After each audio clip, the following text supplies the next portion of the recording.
My assessment of Gaddafi's death is that, number one, it looks like a scam. Let me go through a couple of points and reasons why I've evaluated and I've come to this conclusion. The pictures look fake. There are a few pictures where he's in white. Then there are pictures where it looks like his shirt's been ripped off of him. And then there's a picture where it looks like he's in a new outfit, and then the outfit's not even bloody. And when you look at some of his old historic pictures, the hair looks a little bit different. The man's death kind of looks funny. I'll just leave that one right there. Let me move on. Rushing to put in a new prime minister and the man ain't even put in the ground looks skeptical and it looks funny. Normally a person who's been in power 42 years, I believe it is, would die. You would not rush that quick, especially in the height of conflict, to name a new prime minister coming out of nowhere. Rushing to throw his body in a hole after mourning has only been one so-called day, and you want to take this man who's been the president of Libya for over 42 years and throw his body in a hole? That looks kind of funny to me. It looks like you're trying to cover something up. What? That he might not be dead. Also, it looks like you are using your same tactics of divide and conquer. Put on the news, put on the media, that Gaddafi's dead, so that you can kill the morale of the Libyan people. We already know your scams, we know your schemes, we know your games. It looks like this man's not dead. I don't believe the Libyan people are retarded enough to fall for it, and I believe they will continue to stand and fight, which they should fight, because they are fighting for their very soul, the soul of Libya and the soul of Africa, and their very freedom.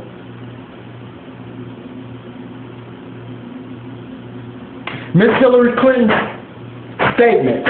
This woman is the Prime Minister, well, this woman is the Secretary of State of America.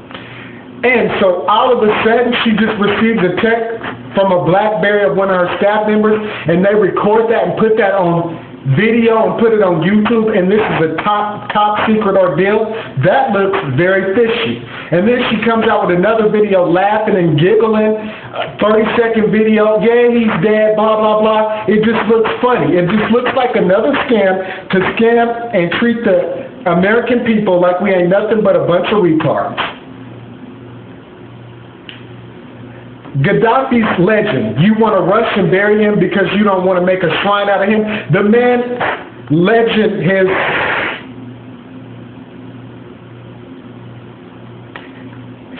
legacy has already been set. Everybody knows that Gaddafi brought those people from having nothing to having everything.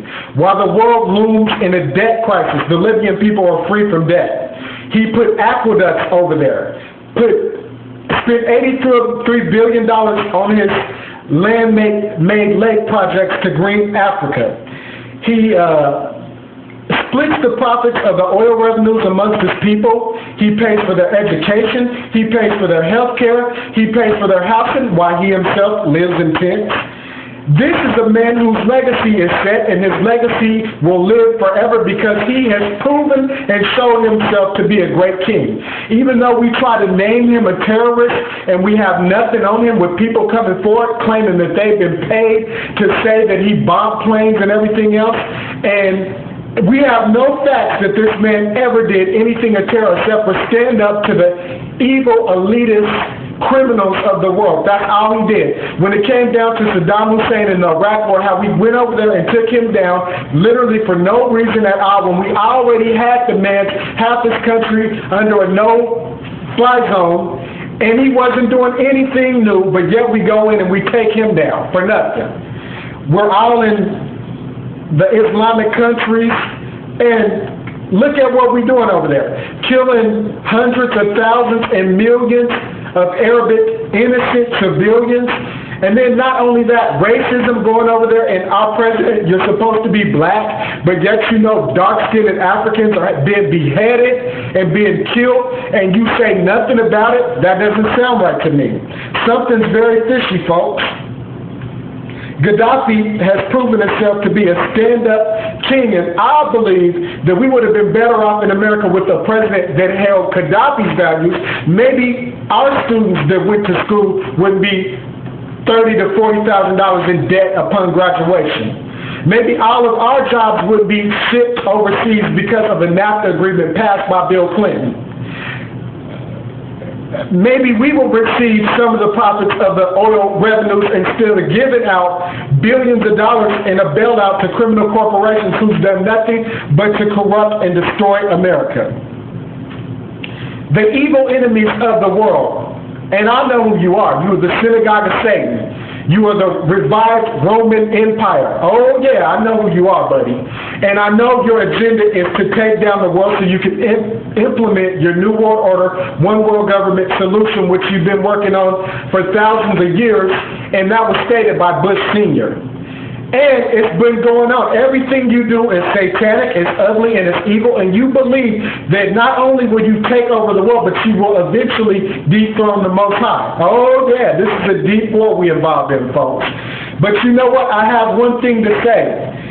If you are a regular person, even if you're a regular Caucasian person, a regular citizen of America or of the world, if you are not involved in the big conspiracy, you need to make it a point to get on the right side of right. Number one, we need to figure out who the true children of the book are and support them. These slaves, these Negroes, these nobodies around the earth, we better get on their side. We better wake up. We better stand together. Whites better stop fighting blacks. Blacks better stop fighting whites. We better stop fighting Muslims, and we better come together and realize that we have a common enemy who seeks to slave us all. And for you average white citizens, what do you think these people are saying about you? They call you Goyim and say that you are worse than a cattle. They say they want to set you up for servitude and total slavery. They already did it when you thought you were being liberated through the Civil War and when you thought you were being liberated through the so-called American Revolution. They used that to put tax and everything on you and economically crush and destroy you and put you in slavery, just like what they're doing around the world right now. Nothing's changed, folks.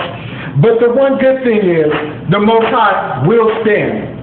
The next kingdom to be set up, besides the 10 horns, which will be the European for a short span of time. But you will set your kingdom up, and then the Most High Son will crack that sky, and he will destroy you. Y'all have a wonderful day today. Goodbye.